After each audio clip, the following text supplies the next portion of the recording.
নির্বাচনের দিন ছাড়া বিএনপি গণভোট মানবে না বলে সাফ জানিয়ে দিয়েছেন দলটির মহাসচিব মির্জা ফখরুল ইসলাম আলমগীর। ঐকমত্য কমিশনের সুপারিশের আনুষ্ঠানিক প্রতিক্রিয়ায় তিনি বলেন, নির্বাচনের আগে গণভোট অযৌক্তিক, অপ্রয়োজনীয়।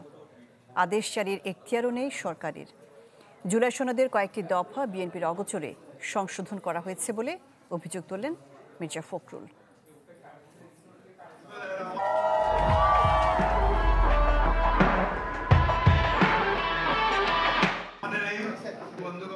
জাতীয় ঐকমত্য কমিশন জুলাই সনদ বাস্তবায়নের যে সুপারিশ তুলে ধরেছে বুধবার, তা নিয়ে তীব্র প্রতিক্রিয়া দেখিয়েছে বিএনপি। জানিয়ে আরও বিস্তারিত প্রক্রিয়া তুলে ধরতে বিএনপির এই সংবাদ সম্মেলন। সম্মত কয়েকটি দফা আমাদের অগোচরে পুনরায় সংশোধন করা হয়েছে।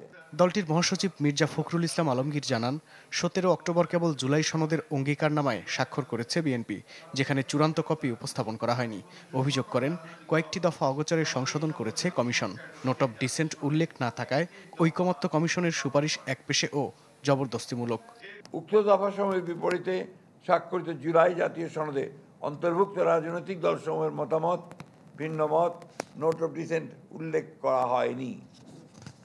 অর্থাৎ ঐকমত্য কমিশনের প্রস্তাব এবং সুপারিশ একপেশে ও জবরদস্তিমূলক জাতির উপর চাপিয়ে দেওয়ার চেষ্টা করা হয়েছে। বিএনপি মনে করছে, কমিশন যেসব সুপারিশ করেছে তা জাতিকে বিভক্ত করবে। জাতীয় নির্বাচনের আগে গণভোট অযৌক্তিক উল্লেখ করে এ নিয়ে আগের অবস্থান আবারও স্পষ্ট করেন মির্জা ফখরুল। আমরা বলেছি যে আমরা নির্বাচনের দিন গণভোটটা আমরা একমত হয়েছি, জাতির স্বার্থে, ঐক্যের স্বার্থে। এর বাইরের আমরা কোনোদিনই একমত হব না। তবে কমিশনের সুপারিশের কারণে জাতীয় নির্বাচন বিঘ্নিত হবে বলে মনে করে না বিএনপি। মির্জা ফখরুলের বিশ্বাস, সঠিক সময়ই হবে নির্বাচন। নির্বাচনের ব্যাপারে অত্যন্ত পরিষ্কার। আমরা তো আপনার 2026 সালে মধ্য ফেব্রুয়ারিতে প্রধান উপদেষ্টা যে কমিট করেছেন জাতির সামনে, আমরা সেটা আস্থা রেখেছি এবং সেই হিসেবে আমরা আমাদের নির্বাচনের কার্যক্রম চালিয়ে যাচ্ছি। ব্রিফিংয়ে জানানো হয়, উদ্ভূত পরিস্থিতিতে প্রয়োজনে প্রধান উপদেষ্টার সাথে দেখা করবে বিএনপি।